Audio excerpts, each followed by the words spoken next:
Welcome back, everybody, to the Two Guys and a Cooler channel. I hope you're ready for something fun. We're going to make a 100% beef salami, and depending on the cut of beef that you use and the type of fat that you use, you could take this recipe and turn it into a kosher salami if you want to. So the first thing I'm going to do to make this 100% beef salami is get some mold rehydrating. This is Penicillium nalgiavense. This is good mold that's going to grow on the outside of the salami. Let's keep the bad mold from, taking over. And I'm going to prepare that the night before, leave it on my counter so that it can rehydrate. It's the next morning. We're going to be using brisket to make this salami. That's going to give it a really intense beefy flavor. If you want to mix up the different cuts, you could use chuck roast for this recipe as well. Okay, so let's just address beef fat for a second. It's not the fat of choice when making salami because it does have a slight yellow tint to it, a much stronger flavor, and a higher melting point. So it tends to be more firm. But if you don't mind any of that stuff, then have at it. You know what I'm saying? So we're going to put our meat in the freezer so we can start chilling. And while that's happening, we're going to prepare our casings by soaking them. And we're going to prepare our starter culture. And we're going to be using Flavor of Italy. That's a starter culture of choice nowadays. And all we're going to do is put roughly about a half a teaspoon for 5 pounds of product. And don't worry, the recipe is going to be in the description box below. So this is what our meat's going to look like after it's chilled for about 30 minutes. You can see the temperature right here is roughly about 30 degrees Fahrenheit. Now it's time to grind. And it's important to know, if you've never really worked with beef fat, that it is a little more taxing on your grinder. It's a little more firm than pork fat. So I like to do a coarse grind. And that's the only grind I'm going to do for the salami. But you can grind it a second time on like a 6mm or 4.5mm plate. Between grinding and mixing, I do put it back in the freezer for about 30 minutes. I just want that temperature to be in the 30s while I'm mixing it. And we're just going to go ahead and add our starter culture as well as our seasonings. You'll notice in the recipe that I kept the ingredients pretty simple: salt, pepper, garlic powder. But if you want to add some herbs to it, like thyme or rosemary, maybe even some hot chili peppers, that works too. After a couple of minutes of mixing on a medium speed, my mix is really nice and tacky, and it's time to go ahead and stuff it into our casings. The one real critical element when it comes to stuffing your salami is just making sure that you pack it in there nice and tight, trying to avoid any air pockets. You really don't want any air pockets because those are going to breed unwanted bacteria later on. So once we get our salami stuffed, we're going to go ahead and prick the salami, making sure that we don't have any air pockets on the surface. And then I'm going to brush it down with that Mold 600 that we prepared at the beginning of this video. Any meat that was left in my stuffing tube, I'm just going to wrap that in some cellophane, allow that to ferment, and we're going to use this as the sample to test our pH. And then we're going to weigh it. So we do this with every salami.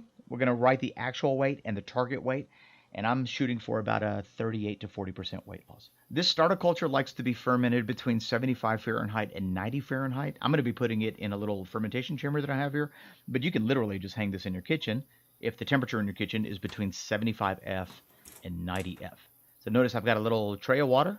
There's a 100-watt incandescent light in there that clicks on when the temperature gets too low, and that brings the temperature up to 75. After about 18 hours or so fermenting, I'm going to check the pH. And I love this. Look at the color difference between, pre-fermentation and post-fermentation. This is an indicator that your bacteria is doing exactly what they're supposed to be doing. It's also going to be more firm when you press it, and it's going to smell slightly fermented. For Flavor of Italy, I like to target anywhere between 4.9 and 5.2. That's really the range I'm shooting for. And as we're testing this with our pH meter, we're roughly at about 4.95. So there we go. That's perfect. It's now time to take your salami wherever you have it fermenting. In my case, it's in this little smoker that I have, and transfer it to your drying chamber. And the drying chamber is more of a controlled environment. 55 degrees Fahrenheit, 80% humidity, and that's all controlled by Inkbird temperature and humidity controllers. Our salami is going to hang out in this chamber until it loses its target weight. During that time, that Penicillium nalgiavense is going to start to bloom, and that's what it's going to look like. It's just going to cover the entire outside of that salami. It's going to be amazing. It's 60 days later. We've lost 40% of our weight, and our beef salami is firm to the touch. It smells exactly the way that it should. The casing looks like it adhered properly to the salami itself, which is a good indicator of how it was mixed. And when we cut it open, we get that brilliant ruby red color.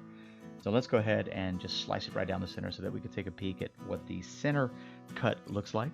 This salami smells great, by the way, and it looks like it dried evenly. So we've got a great center cut. Let's go ahead and slice it on the slicer, take a peek at it, and then give it a taste and see what it's like.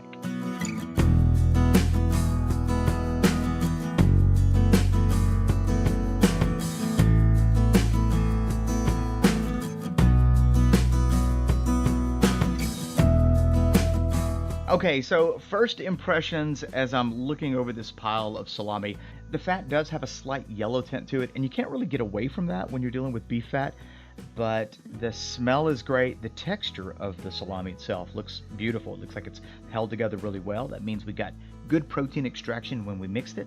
Let's give it a little taste and see what that's like. Ooh, wow, that's intense. So right off the bat, the salami is incredibly beefy. It's got a great fermented flavor. You know, that flavor of Italy just does a number on salami, and so that really elevates it. There's a really nice cheesy, funky flavor coming from the salami, and that's because of the mold we grew on it, and the flavor of the beef is really shining through in this salami. The fat's not as creamy as your pork fat, but it's incredibly flavorful, and it's still relatively soft. I thought it was actually going to be grainy. Overall, I think it turned out great. It's a great salami.